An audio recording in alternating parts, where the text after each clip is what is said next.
Ana Bolena nasceu por volta de 1501 no castelo de Blickling, Norfolk, filha de Thomas Bolena, um diplomata influente na corte de Henrique VII, e de Elizabeth Howard, filha do Duque de Norfolk. Sua família, embora nobre, não estava entre as mais poderosas da Inglaterra, mas possuía ambições crescentes de ascender na hierarquia social através de alianças estratégicas e serviço à coroa.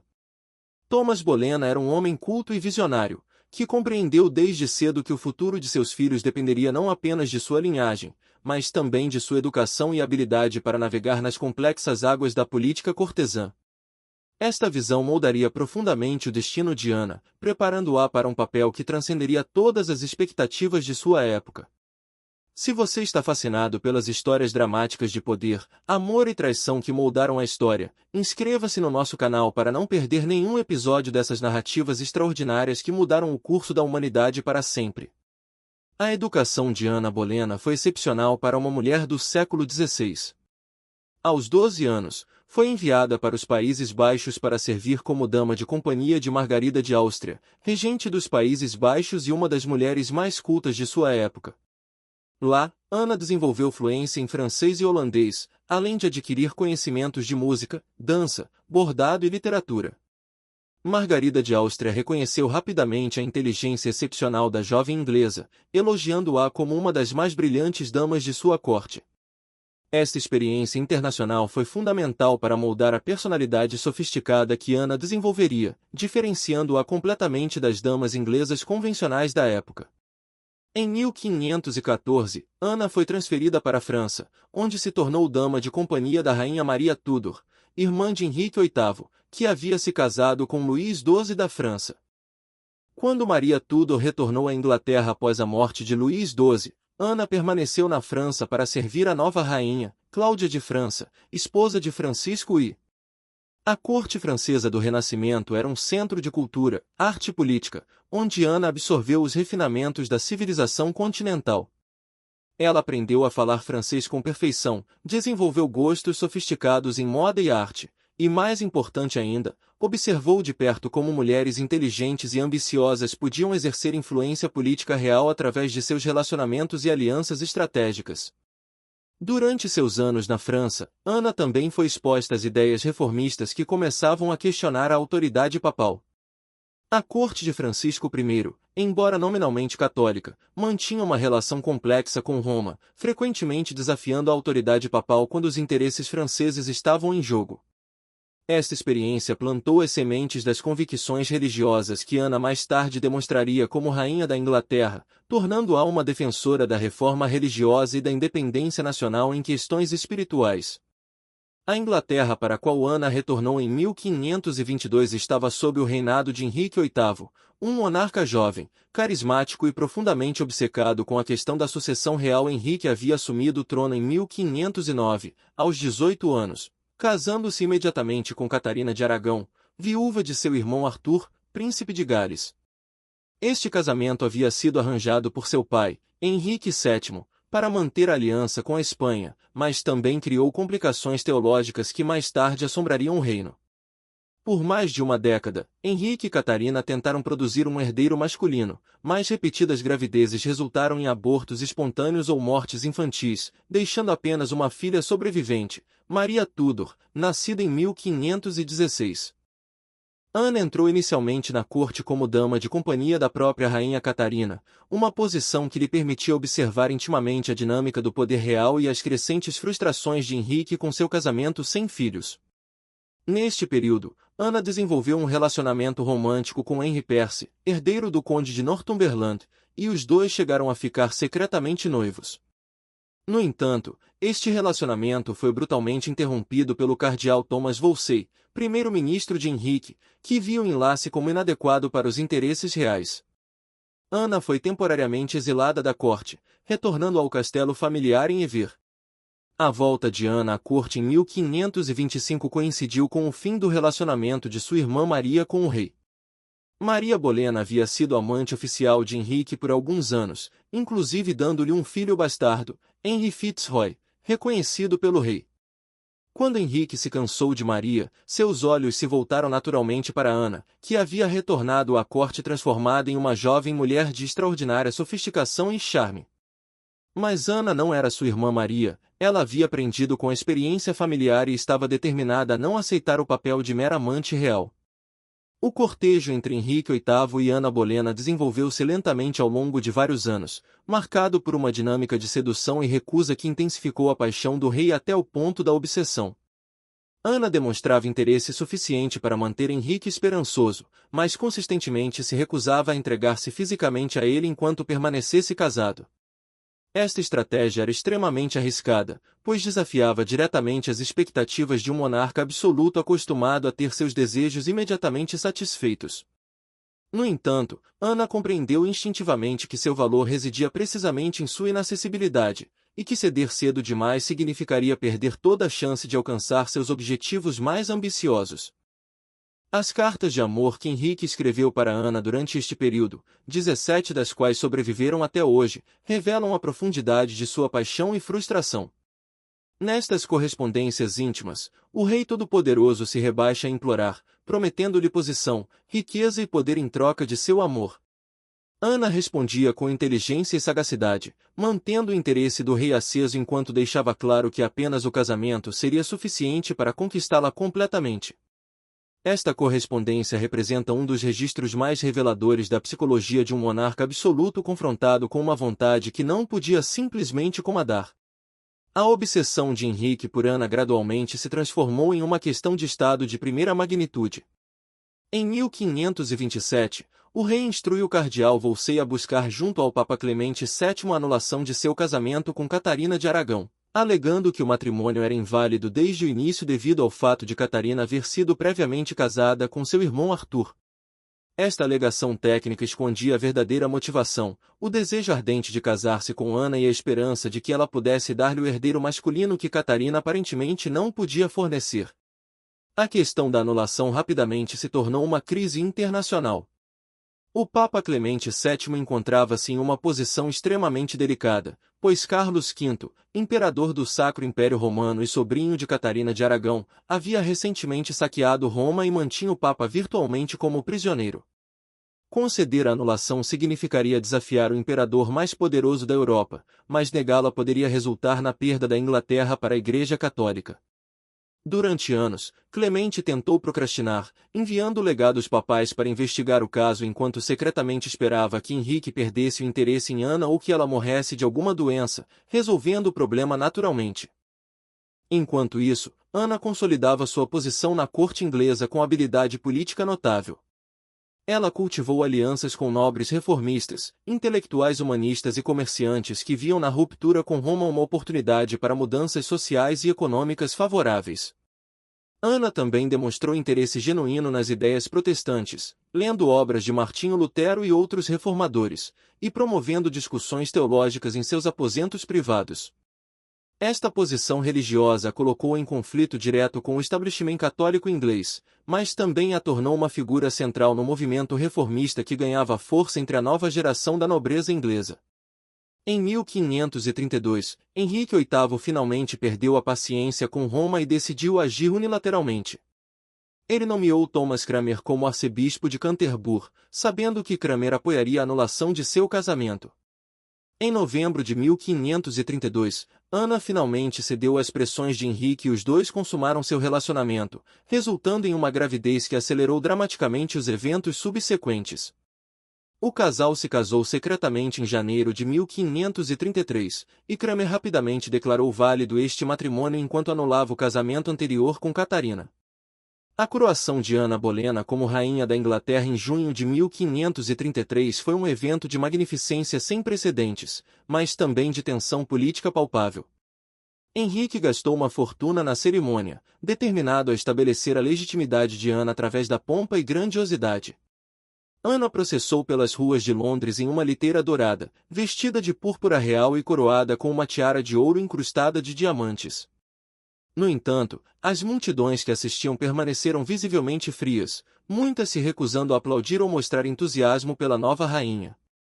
O povo inglês, em sua maioria, continuava a considerar Catarina de Aragão como a verdadeira rainha, vendo Ana como uma usurpadora que havia destruído um casamento legítimo. Em setembro de 1533, Ana deu à luz uma filha, que foi batizada como Elizabeth em homenagem à mãe de Henrique VII. A decepção do rei foi evidente, embora ele tentasse escondê-la publicamente. Proclamações já haviam sido preparadas anunciando o nascimento de um príncipe, e tiveram que ser rapidamente alteradas. Ana, que havia apostado toda a sua posição política na capacidade de dar ao rei um filho homem, encontrava-se subitamente em uma posição vulnerável.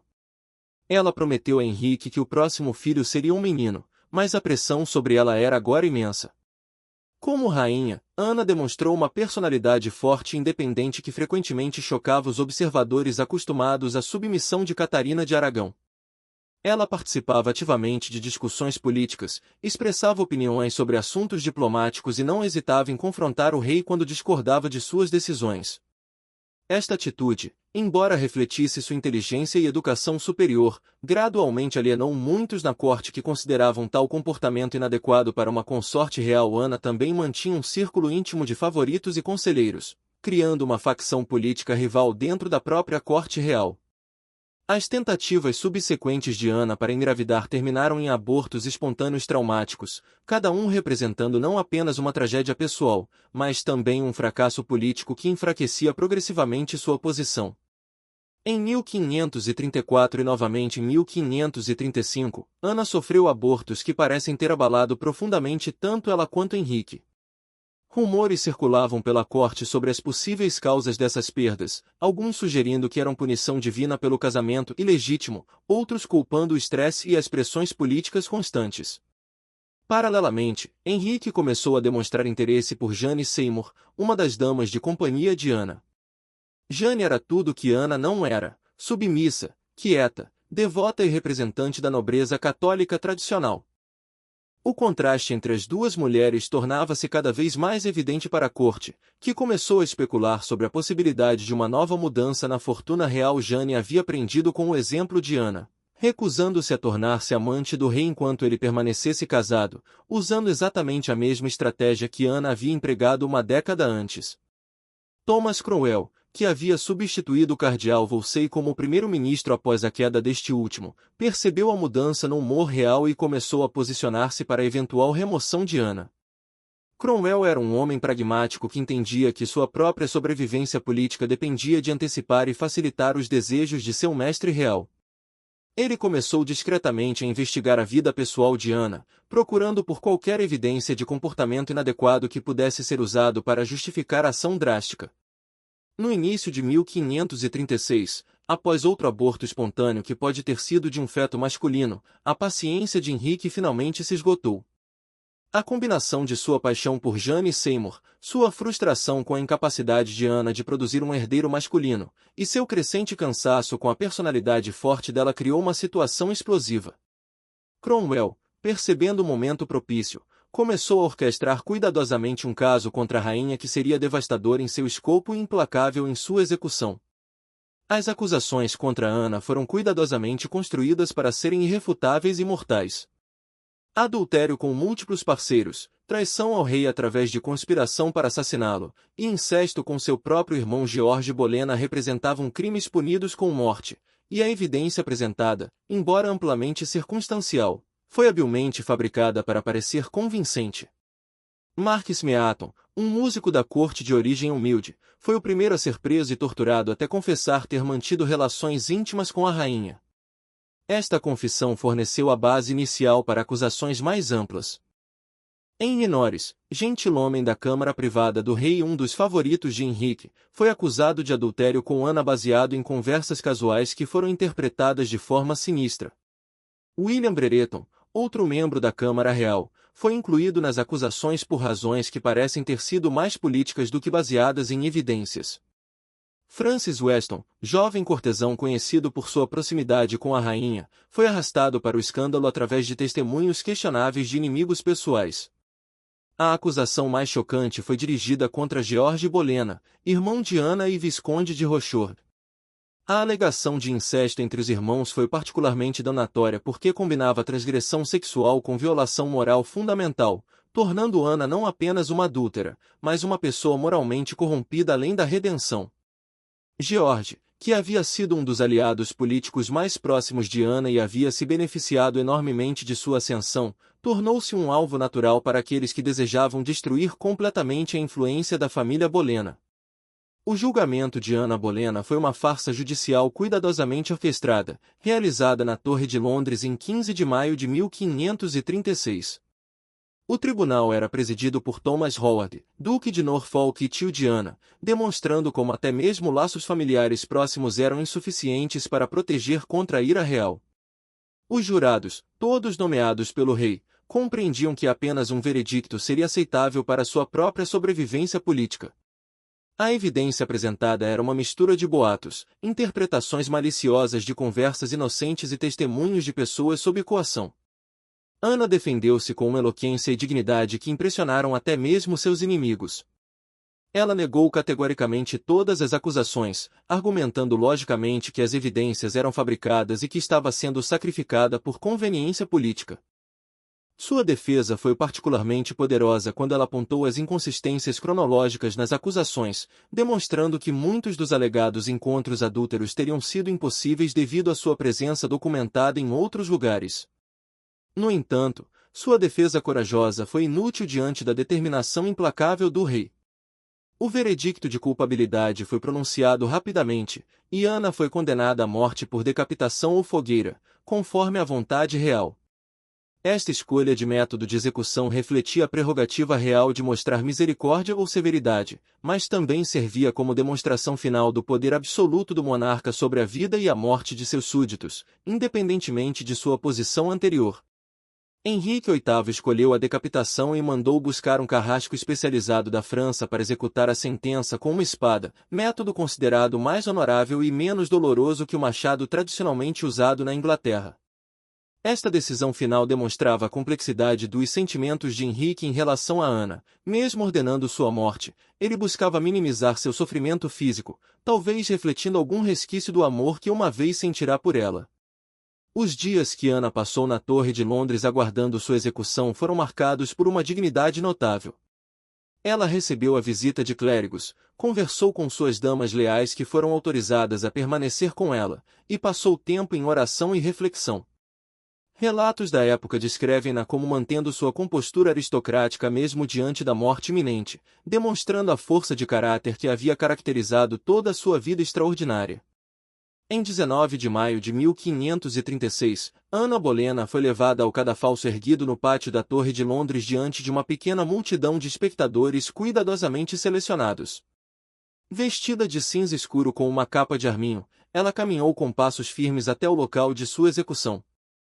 Seu discurso final foi um modelo de graça sob pressão extrema. Ela perdoou seus inimigos, declarou sua inocência implicitamente sem desafiar diretamente o rei, e recomendou sua alma a Deus. Suas palavras finais foram: Jesus Cristo, recebe minha alma. O carrasco francês executou seu trabalho com precisão profissional, e Ana morreu instantaneamente. Seu corpo foi colocado em um caixão de madeira simples e enterrado na Capela Real de São Pedro ad Vincula, dentro dos muros da Torre de Londres, junto com outros nobres executados. Ironicamente, este local de sepultamento, destinado a apagar sua memória, tornou-se um shrine para visitantes fascinados por sua história trágica. Apenas 11 dias após a execução de Ana, Henrique VIII casou-se com Jane Seymour, demonstrando a rapidez extraordinária com que a máquina política real podia processar mudanças dramáticas. Jane foi imediatamente proclamada rainha, e a corte rapidamente se adaptou à nova realidade, muitos dos mesmos cortesãos que haviam adulado Ana agora transferindo suas lisonjas para sua sucessora. Elizabeth, filha de Ana, foi declarada bastarda e removida da linha de sucessão, embora posteriormente esta decisão fosse revertida. O legado imediato de Ana Bolena pareceu ser apenas destruição e tragédia, mas as sementes que ela havia plantado durante seu breve reinado continuaram a crescer de maneiras que ela nunca poderia ter previsto. A reforma inglesa, iniciada principalmente devido à obsessão de Henrique por ela, transformou permanentemente o caráter religioso e político da Inglaterra. A Igreja Anglicana, estabelecida para permitir seu casamento com o rei, tornou-se uma instituição distintamente inglesa que moldaria a identidade nacional por séculos. Mais importante ainda, a filha que Ana deixou para trás, Elizabeth Tudor, cresceu para se tornar uma das maiores monarcas da história inglesa. Elizabeth I reinou por 45 anos, transformando a Inglaterra de uma potência europeia menor em uma grande potência mundial, presidindo sobre uma era dourada de exploração, comércio, literatura e arte. O período elizabetano é considerado um dos pontos altos da civilização inglesa, e muito de seu sucesso pode ser atribuído às qualidades que Elizabeth herdou de sua mãe: inteligência excepcional, força de vontade, habilidade política e a capacidade de inspirar lealdade e admiração. A reabilitação histórica de Ana Bolena começou durante o reinado de sua filha, quando se tornou politicamente vantajoso retratar Ana não como uma adúltera e traidora, mas como uma mártir protestante e vítima da tirania. Esta reinterpretação ganhou força durante os séculos subsequentes, especialmente entre historiadores protestantes que viam na reforma inglesa um desenvolvimento positivo que libertou a Inglaterra da dominação papal. A fascinação moderna por Ana Bolena reflete nossa atração contínua por histórias de pessoas que desafiam sistemas de poder estabelecidos e pagam o preço último por sua audácia. Ana representa o arquétipo da mulher inteligente e ambiciosa que se recusa a aceitar limitações impostas por uma sociedade patriarcal, lutando para moldar seu próprio destino mesmo quando as consequências são potencialmente fatais. Sua história ressoa particularmente em uma era que valoriza a independência feminina e questiona estruturas de autoridade tradicionais. A complexidade psicológica de Ana também continua a fascinar. Era ela uma mulher genuinamente apaixonada que foi vítima de circunstâncias além de seu controle, ou uma calculista fria que manipulou o rei para alcançar seus objetivos ambiciosos? A verdade provavelmente incorpora elementos de ambas as interpretações, refletindo a realidade de que pessoas históricas, como pessoas modernas, são multifacetadas e frequentemente contraditórias em suas motivações e ações. O impacto cultural de Ana Bolena estende-se muito além dos livros de história. Ela inspirou inúmeras obras de literatura, desde peças de Shakespeare até romances históricos modernos. Óperas, filmes, séries de televisão e documentários continuam a explorar diferentes aspectos de sua vida e personalidade.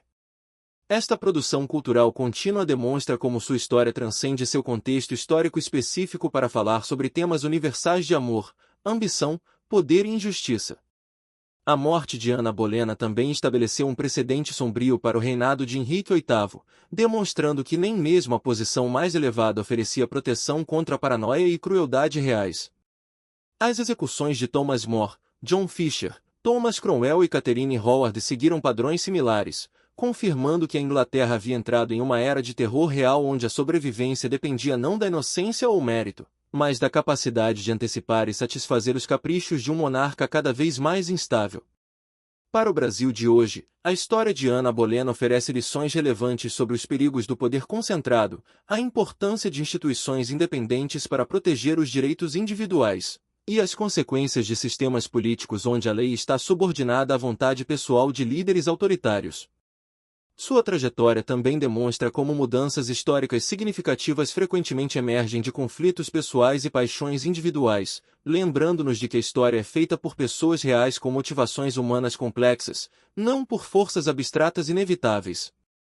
A Inglaterra que Ana Bolena ajudou a criar através de sua vida e morte era radicalmente diferente daquela em que nasceu. O rompimento com Roma estabeleceu um precedente para a independência nacional que influenciaria desenvolvimentos políticos por séculos. O fortalecimento do parlamento inglês, necessário para legitimar as ações de Henrique, criou tradições de governo representativo que eventualmente se espalhariam pelo mundo. A redistribuição de terras monásticas alterou fundamentalmente a estrutura social inglesa, criando uma nova classe de proprietários rurais que se tornaria politicamente dominante. Assim, Ana Bolena permanece como uma figura única na história, uma mulher cujas escolhas pessoais desencadearam transformações que moldaram não apenas sua nação, mas o curso da civilização ocidental.